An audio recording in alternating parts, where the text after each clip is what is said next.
so excited. Thank you guys for coming. I really appreciate it. You, I think, all know me, but just in case you didn't, my name is Hannah O'Neill. I'm the animation coordinator here at Montserrat, and there's something I really need to talk to you about, because I'm really excited about a movie that just came out last year called Flow.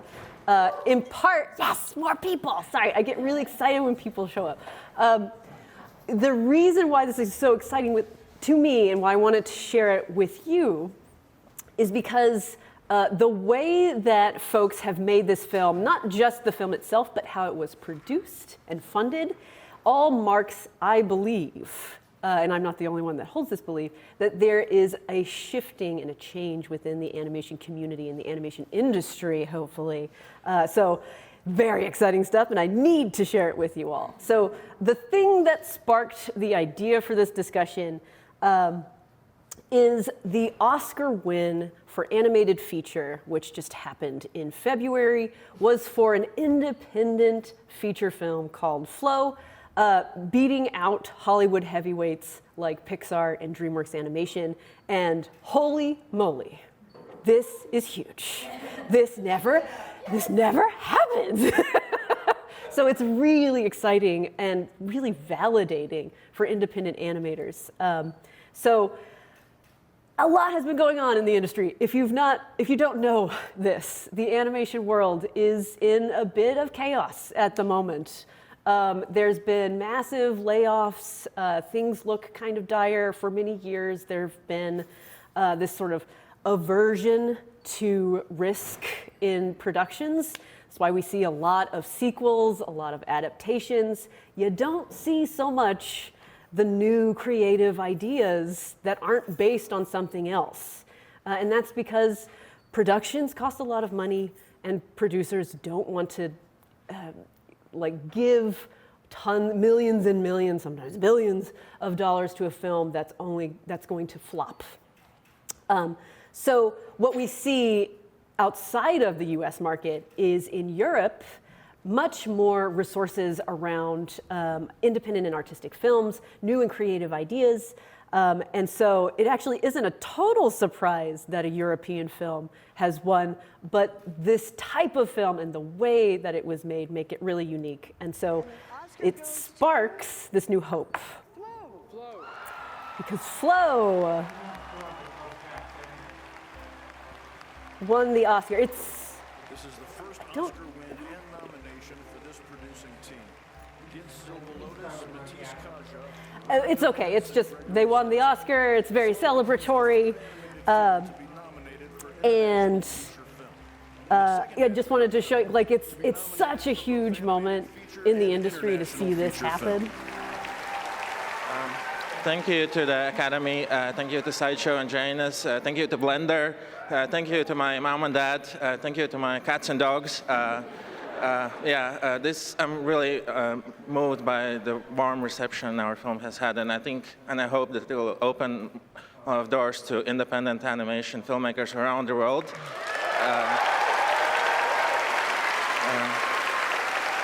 This is the first time a film from Latvia has ever been nominated, so it really means a lot to us.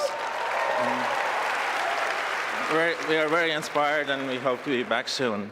We're all in the same boat. We must overcome our differences and find ways to work together. Thank you. So, and then this happens, and it sparks a sense of joy amidst all of this not great news. So what's with all the excitement? Why am I getting so worked up about this one film? And it's because this is an independent film from Latvia. It's very emotive, very visual, very atmospheric. This is a feature-length film. This is not a short film. This is a feature-length film. It's 80 minutes of zero dialogue. This is just animals making animal sounds and music being wonderful and emotional. And on top of all of this, it's made in Blender. And Blender is a free open source 3D software. You don't see movies winning Oscars that are made with open source free software. So this is a big deal. Lots of reasons make Flow very special. And so just to familiarize people with the movie in case you haven't seen anything at all, I wanted to show the trailer to get a feel.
So it's gorgeous. Highly recommend watching it. And I'm going to keep talking about how important this is. But one of a really highly regarded Substack, Animation Obsessive, has a lot of great articles about this.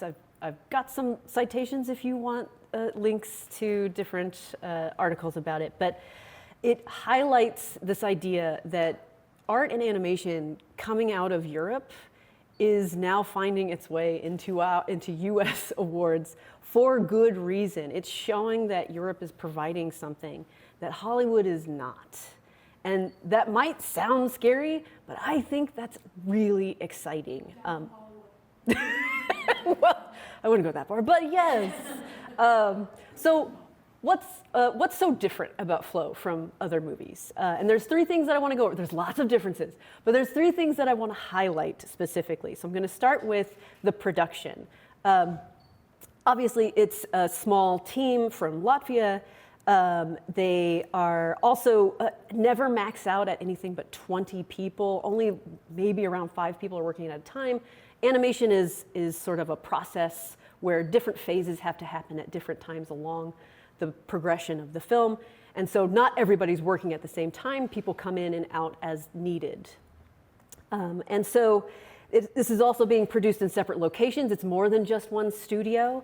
And this is the nature of the European sort of film systems, film network. And then a really unique part of the production is that it's made in Blender. Blender being free and open source. For many, many years, Blender has been developing itself to be as effective as possible for its community because it's open source and it's been around. It's gained a lot of trust for people online and out in the world. More and more, if you look at some of the animators and artists and illustrators that are modelers that you love, more and more of them are switching to using Blender because it's just so easily available. Productions that use this for their films save so much money because it's free, but there's also a ton of online support. Blender has a very active online community, and so if people run into problems, they can reach out to that community to find solutions. There's thousands and thousands of tutorials online because of the Blender community. And so it's been developed to be comparable to a lot of the studio industry software. So you might think about studio industry software like Maya or 3D Studio Max, which here at the school, we teach folks how to use Maya. We also teach them how to use Blender. So one of the things that made Blender specifically useful for this film is its ability to render using a tool set called EEV, so EEVEE. It renders very quickly, as opposed to a more like typical rendering process. Takes a very long time. I don't know if I see some nodding heads, you know what I mean. So for those that don't know, rendering a single frame can take, I don't know, an hour or more, a single frame out of thousands that need to be rendered for a film. For a feature-length film, thousands on thousands of frames need to be rendered. This is why we have what's called render farms, where there's multiple computers all connected to each other, and all they're doing is sitting there and rendering frames. It's a lot, and it takes a long time. And so to speed up the process, especially for a small studio, having this ability to render quickly, which is more like what you see with rendering engines in games, where it renders very quickly, you're able to do faster pre-visualization. So previs in 3D is where you have basically the layout of the scene. So there's a 3D virtual space, and you've got to figure out what you're putting in the scene, where the camera is going, where the characters are going, where the stuff is going. And so to illustrate what that might look like, some layout that was used for Despicable Me, you can see it's very, very basic stuff. It figures out where the camera is. It figures out where the models are, where the characters are, where the props are. It figures out the timing, but there's no lighting, there's no texture. This is sometimes rendered, sometimes not. Sometimes this is just a video capture of the 3D software itself. So this could be a play blast. It could be just a recording of the viewport. So you get a sense of what's gonna need to go into the shot, but it's very, very basic stuff. What happens after this is many steps, many processes, and many people who specialize in different aspects of production. So you'll have the animator go in and animate the character. They might have to replace the character with the official model and then reposition it according to this, which is sometimes referred to as the animatic. It might be that you just have no color at all. It's just straight from the viewport. You're just trying to figure out where things are placed. In this example, we have the rig is still visible. Like this is directly from the software itself. So previs looks different depending on what studio you're in. And every step that you don't take between this and final scene is something someone else has to do, and some decision that has to be made by some other person along the production line. So to make that process much faster, what Flow did is they made previs and animatic as detailed as possible. So here's an example of the animatic versus the final scene, one of the scenes in Flow. You can see there's a lot of information in the animatic that finds its way into the final scene. And that in part is because of the way EV can be used to render frames really quickly. You can get a ton of information in the animatic, which means there's less decision making to be had later in the process. So that means the process goes way faster. In this case, the previs artist is actually the director. Because it's a small studio, you have to wear lots of hats. And so where a film's director may not have a direct hand in the animatic in, say, Despicable Me, in a small studio like this, we have the director's vision going right into the animatic. This was set up in such a way that that source file could be given to the production team, and they could just start animating right away. They didn't have to re-import anything. Everything was set up to go, go, go.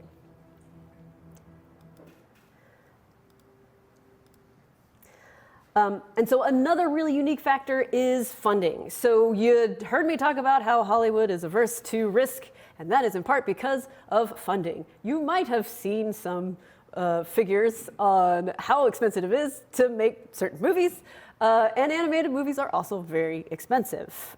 In the European system, it has this network of resources. No one funding source takes on the entire movie, typically. It's multiple sources. Sometimes they'll get funding from an artistic grant. Sometimes they'll get funding from a country, maybe even multiple countries that have small abilities to give funds to certain artistic things, like independent animated films. So the risk is diverse. No one is going out of business if the movie flops, which means people can take more risks in their creative vision. They can make things that are actually unique and actually interesting. This also connects people to a network of production resources. So, for instance, the Latvian studio that made this movie, they did the majority of the production, but they didn't have the means to distribute it, which other studios within the European system do, and they helped out. So there was a studio in France and Belgium which helped with distribution. And that's all a part of this somewhat informal European network. That network is responsible for many beloved films. A few examples are here. If you haven't seen these films, please do. They are all really wonderful films, and they're all very unique films. But the thing I want to talk to you about the most, and what I'm most excited about, is the cinematography. This, my friends, is what I hope to see much more of in the future, even more so than the other aspects of the film. And that is because the camera, the art of the camera in this film is so unique and speaks to some very interesting developments. So Flow creates a freeing of the camera from previous and honestly reasonable restrictions on CG animation. And to highlight what makes this camera so great is the camera motion never stops moving. Throughout the whole film, everything is moving all the time. The camera showcases a lot of these very long, sprawling shots that don't cut. They just keep moving. They keep moving around the characters, moving around the boat, moving around the scene. And they take advantage of CG virtual space. That is, they do things that a live action camera either is very difficult to do or physically cannot do. And so it's very interesting development. So to give us a little context on why this is so exciting, because not everybody is well versed in cinematography. So why this is so exciting is because of how cinematography has changed in animation over time. And none of these camera names are official. These are just me summarizing it for simplicity. This is not a real thing. So in the beginning of animation, we have Disney, for better or worse, setting the stage for the animation industry in the US and frankly globally at the time. And what you see is a lot of this sort of theatrical staging or proscenium staging, where you have a very painterly, beautiful, detailed background. The character is usually far away from the camera, so you can see their whole body, just like in a theater. They're acting, they're moving around. The camera doesn't do anything fancy. It doesn't move around a ton. It might track to one side or the other. It might zoom in very slightly. It might cut here and there, but it's not doing a ton of work because the inspiration is coming from theater. And it's also a practical one. If you've ever made a background for a 2D animation, you know what I'm talking about. Every time you move the camera, you have to draw a new background. That means if you have a very short scene and you've moved the camera 12 different times, you might have 12 or more different paintings to have to do. And that's a lot of resources, that's a lot of work. So this was out of necessity and also part of how people understood camera at the time.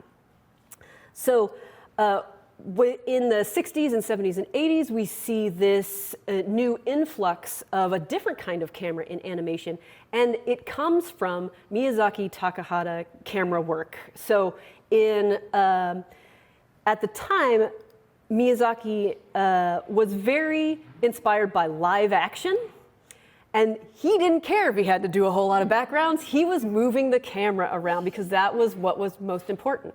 He wanted to tell a story where the camera would follow the action. It would move around. It would cut. There were montages. There were close-ups. There were inset shots.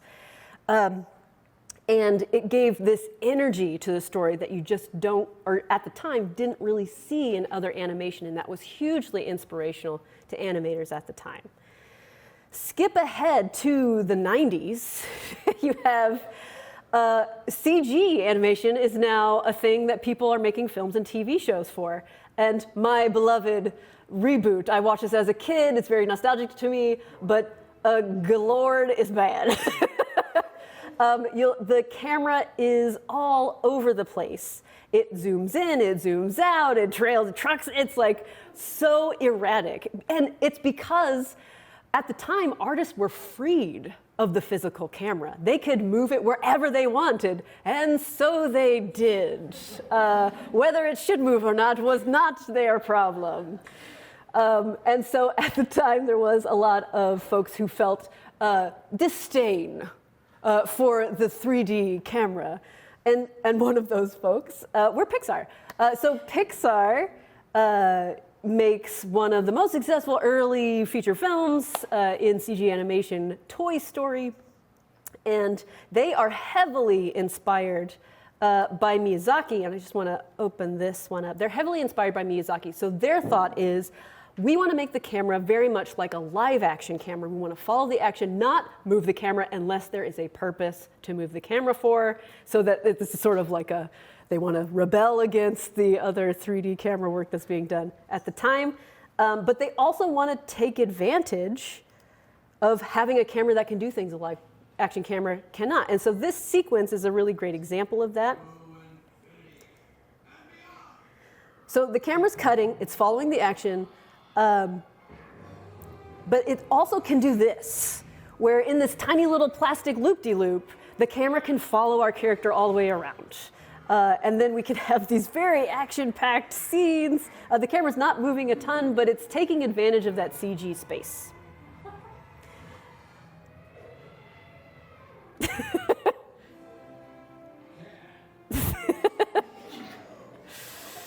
So, where are we today? For flow cinematography, it is also inspired by live action, but in the 30 years almost since Toy Story came out, I cannot believe it's been like 25, 26 years since Toy Story. Oh my God, I'm so old. I feel so old. Oh my God. Oh my God. Okay. I got to internalize that. Okay. There have been a huge development in video games. Video games, in fact, are equivalent, if not a larger industry than the movie industry is. Everybody plays video games, or many, many, many people play video games, and they have for a majority of their life. So now we're seeing this integration of the camera that you would experience in a video game being integrated into cinema, and that's what's so exciting. This director specifically calls out Journey and Shadow of the Colossus as games that inspired this piece. And so I want to, because Journey is my dearly beloved, most beloved video game, I wanted to sort of give you a sense of what I'm talking about. So in this scene, we have the character sliding down a sand hill. There's no dialogue in this game. It's hyper-focused on the visuals and the emotive experience, the music. The camera is free-flowing for the most part, but in this sequence in particular, the camera is pushed to the side. The player still has full control over the player character, but we get this very very movie-esque experience with our player character. And it's very beautiful. So if you've seen Flow and you're looking at this now, you might think, oh yeah, the vibes, I get it, it's the same. Yes, absolutely. So to show you what I mean, we'll watch this scene one more time. So this goes on into a couple of other shots, but I just want to call out how the camera is constantly moving, even when it's not doing a ton of motion. And the shots tend to very much follow the characters. There's not a ton of cuts and the camera is always kind of moving around the characters and the boat. In this particular sequence, there's a sense of tension that's being built. We're always following our main character, which is the cat, and the cat is always sort of curious about, is this dangerous? Am I safe? What's happening? This is also kind of a magical experience at the same time.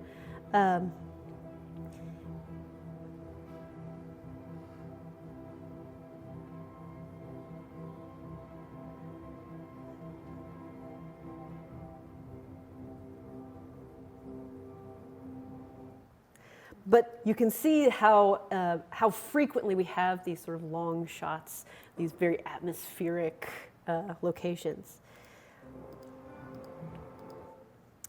So Lee Unkrich, who was, by the way, cinematographer on Toy Story, noted himself about how the games industry would, in his view, affect how people make their films in the future. And he was right. And Flow is a great example of this. People are now in their 20s and 30s who have grown up with this video game camera that you control. The camera doesn't cut. There's for many games, there's a whole joystick that's just dedicated to the camera. So you're moving your character and the camera at the same time as you see fit. The camera doesn't cut. It follows the action. And we see that experience in Flow as well.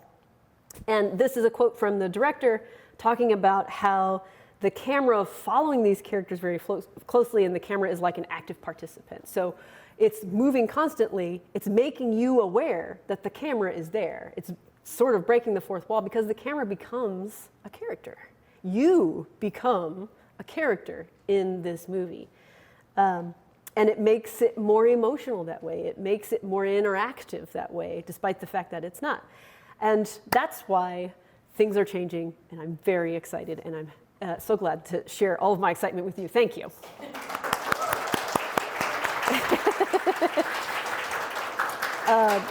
And so I've been talking about a bunch of serious stuff, but also I just wanted to share the director having an In-N-Out burger with his Oscar, because animators are also just big dorks and like to be silly and weird, so.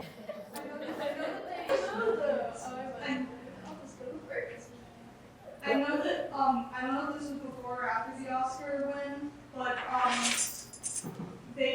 think they made like a version of that like spinning cat meme, but with the cat. Yes, that sounds like something they would definitely do. Yes. Ethan. So hi. So my question, I have a question. Yes. Okay, but, Yes, please. Questions away. Yes. Basically, is so you were a lot more cognizant than I when Toy Story came out, and obviously, like you were still in high school, but Yeah. there's like a point, of course, where you get to see you live through the shift change of where Yes. you start going into 3D, and then also as you went into animation, you of course I know that you went through and learned a lot of rigged animation and a lot of new forms of quickly doing things. Yes.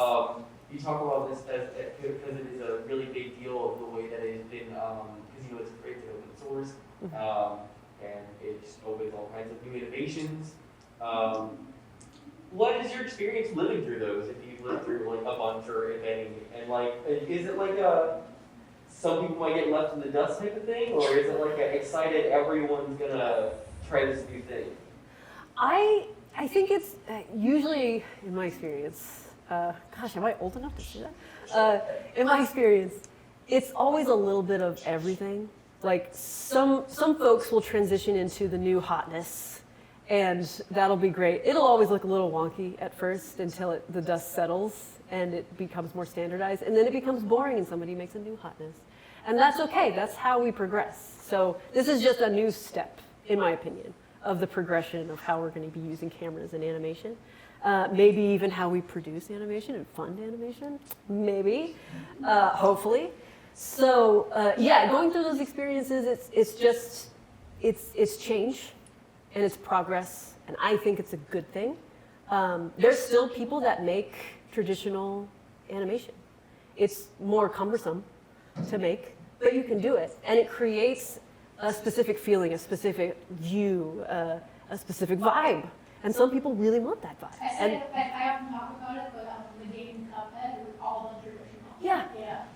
like they didn't have to do that. Yeah, they did. Dang, Even that was a lot of work. They did that with the DLC. They did not. Yeah. Have to. It was beautiful and it was a game. They had a vision, and they're like, I don't care how long it takes, I'm gonna do it because it looks cool.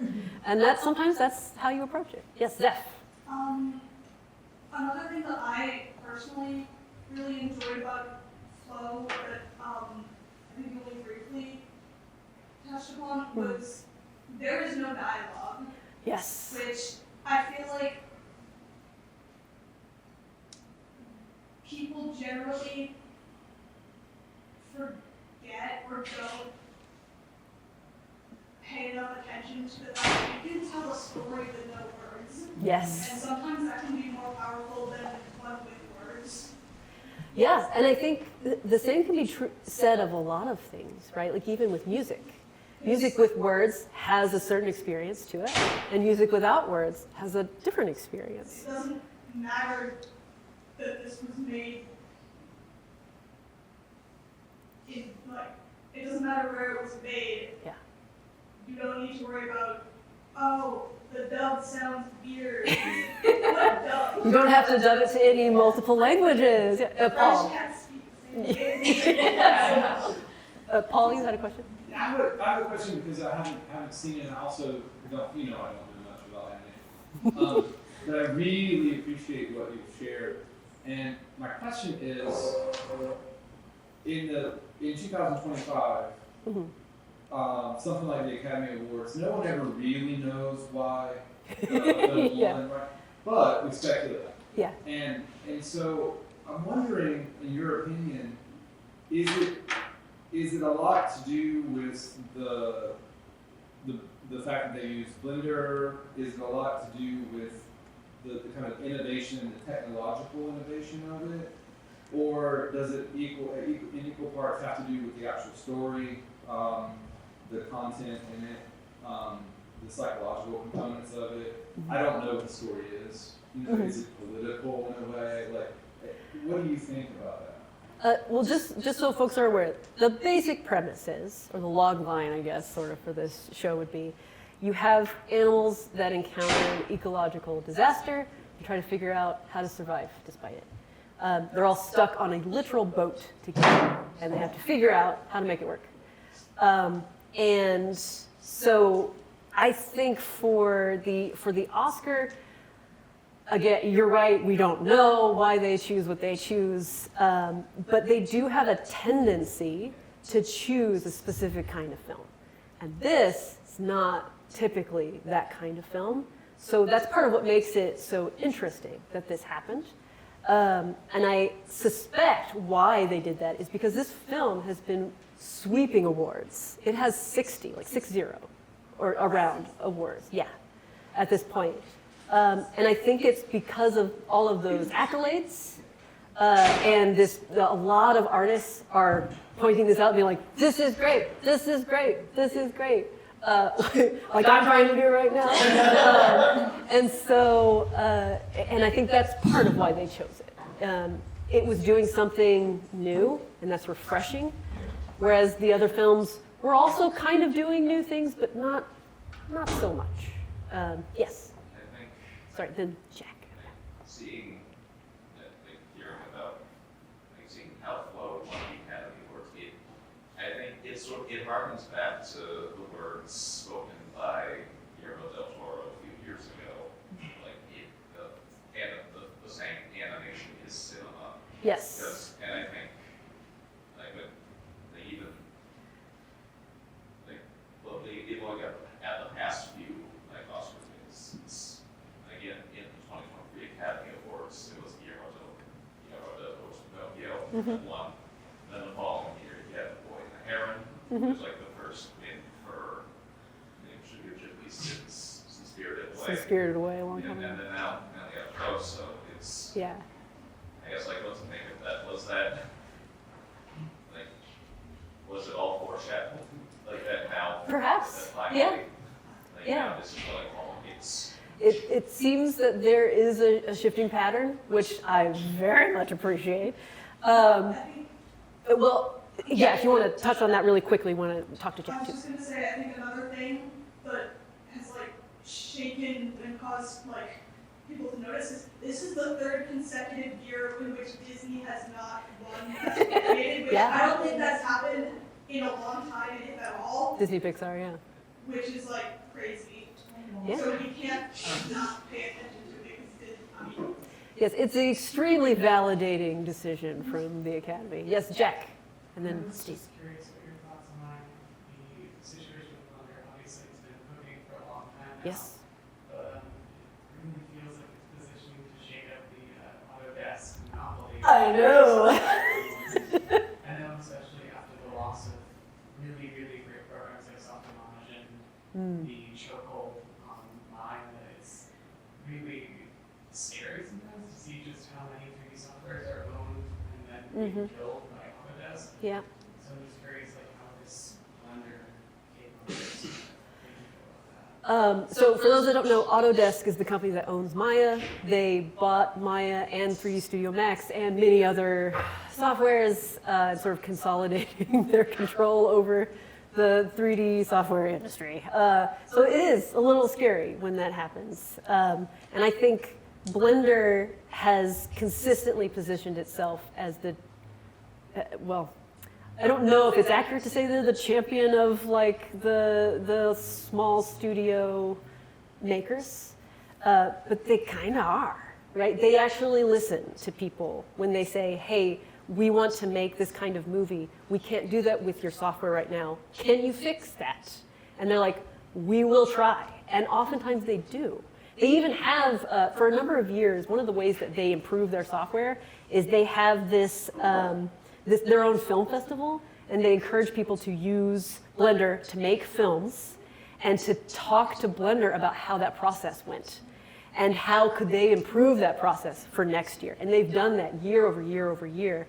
And if you've been following Blender, you will have noticed some massive changes to how the software is organized, how it's used, the way that it processes things. Like, Blender is listening to the community. And I think that is part of why it will probably be successful, is because it's listening to people and people are taking notice of that. And they're jumping ship from Autodesk to go to Blender. And I think in large part because of that. Stacey. I'm thinking of, like this is the first one that came out of Europe without any language, but a lot of the animations from Europe don't rely on a lot of language. Yeah. Like the Cartoon Saloon ones, the Triplets of Belleville, right? But, so where is that coming from? Because that's not really European cinematography that doesn't have language. Yes. Well, I think, I don't know exactly. My suspicion is that that's a practical thing.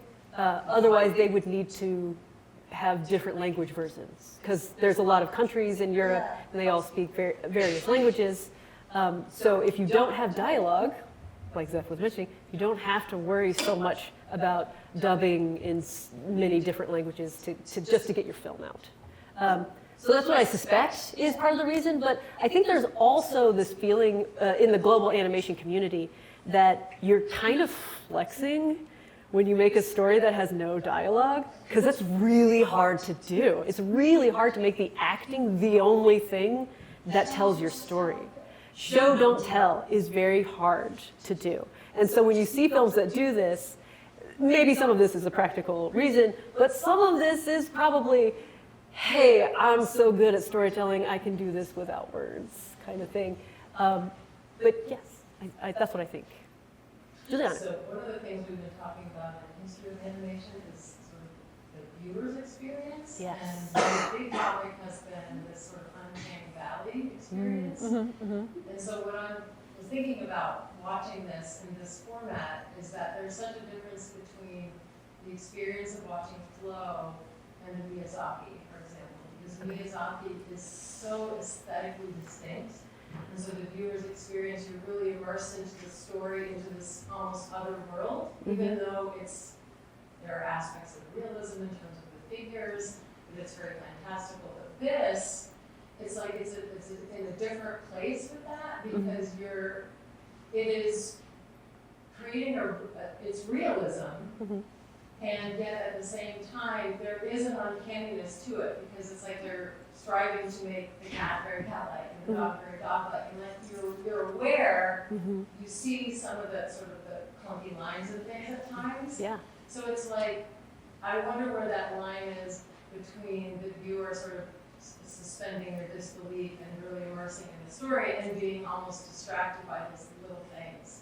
Yes. And I don't even know if that's the question. It's more of an observation, just because we've been talking about these things in class, and I just find it really fascinating from sort of that experiential point of view. So That is very fascinating. No, I think I would just add to that the fact that a lot of this looks realistic, but there is a level of realism that you can achieve even beyond this in Blender. And so the director has made a conscious decision to go only so far and then stop. And I don't know, I haven't read about his decisions in that sense, but I suspect it probably has something to do with like wanting to immerse the audience and into this believable characters.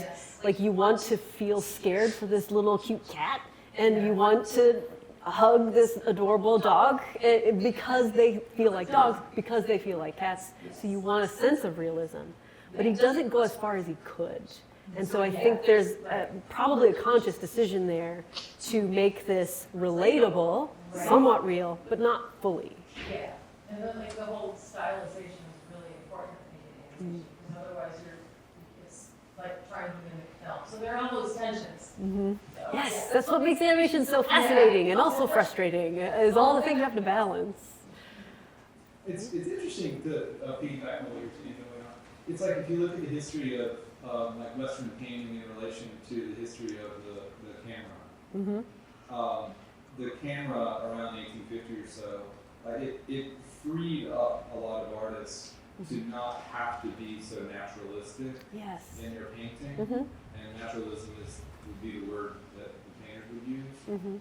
And so I'm just curious, like, and it sparked a whole new way of looking at recognizable forms and abstraction. So I'm wondering in the animation realm, is there anything similar to that? Like, is there something that will free animation in a way that maybe is unforeseen? I think that's what we're seeing. I think that's what's kind of happening right now, is we had the 3D camera, and then it was too crazy, and we made it more realistic. And now we're going back to being a little bit crazy, or at least unnatural, because that creates a feeling that wasn't appreciated when it first came out, but over time and because of different contexts, is now more viable or more understandable. Yeah, I think that's what's happening. I think that's what's going on. All right, we should have pizza, I think, at some point. So if there's no more questions, thank you all for coming. Please watch Flow. Thank you. Please watch Flow. It's on HBO's HBO Max.